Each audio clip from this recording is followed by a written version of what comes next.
ఆడపిల్లల తల్లిదండ్రులకు చంద్రబాబు నాయుడు గారు గుడ్ న్యూస్ చెప్పారండి. ఏపీలో తెలుగుదేశం ప్రభుత్వం అధికారంలోకి వచ్చిన తర్వాత అభివృద్ధితో పాటు సంక్షేమ కార్యక్రమాలు కూడా సమ ప్రాధాన్యత కల్పిస్తుంది. అర్హులైన ప్రతి ఒక్కరికి సంక్షేమ పథకాలు అందాలని, అదే క్రమంలో అనర్హులకు మాత్రం అందకూడదని చంద్రబాబు అధికారులకు దిశానిర్దేశం చేశారు. గత ప్రభుత్వంలో ఉన్న పథకాల పేర్లను మార్చేసి ప్రస్తుత ప్రభుత్వం పేర్లు పెడుతున్నారు. మరో రెండు పథకాల పేర్లను మార్చారు. చంద్రన్న పెళ్లి కానుకగా వైఎస్ఆర్ కళ్యాణమస్తు గత ప్రభుత్వం అమలు చేసిన వైఎస్ఆర్ కళ్యాణమస్తు పథకాన్ని చంద్రన్న పెళ్లి కానుకగా మార్చారు. మైనార్టీల కోసం ఇప్పుడు వస్తున్న జగనన్న విదేశీ విద్యా దీవెన పథకాన్ని doctor APJ Abdul Kalam overseas education system for మైనార్టీస్గా మార్చారు. వీటిపై అధికారులకు ఆదేశాలు జారీ చేశారు.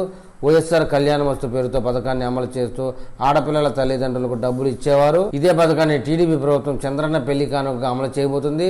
చంద్రబాబు ప్రభుత్వం పెంచుతుందా ఈ పథకానికి అనే దాని విషయమై ఎస్సీ ఎస్టీ ఆడపిల్లల వివాహాలకు ₹1,00,000 ఇచ్చేది, ఎస్టీ ఎస్సీ కులాంతర వివాహాలకు ₹1,20,000, బీసీలకు ₹50,000, కులాంతర వివాహాలకు ₹75,000 అందజేశారు. మైనార్టీలకు ₹1,00,000, దివ్యాంగులకు ₹1,50,000 ఇచ్చేవారు. తాజాగా అధికారంలోకి వచ్చిన చంద్రబాబు ప్రభుత్వం చంద్రన్న పెళ్లి కానుక కింద ఎంత ఉన్నారనే విషయంలో ఇంకా స్పష్టత రాలేదు.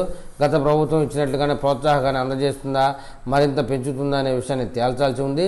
దీనికి సంబంధించిన మార్గదర్శకాలను త్వరలో విడుదల చేయనున్నారు. చంద్రన్న పెళ్లి కానుక కింద ప్రయోజనం పొందాలంటే పెళ్లి జరిగే సమయానికి వరుడికి 21 సంవత్సరాలు, వధువుకు 18 సంవత్సరాలు నిండాలి. ఇద్దరు 10వ తరగతి పూర్తి చేసి ఉండాలి.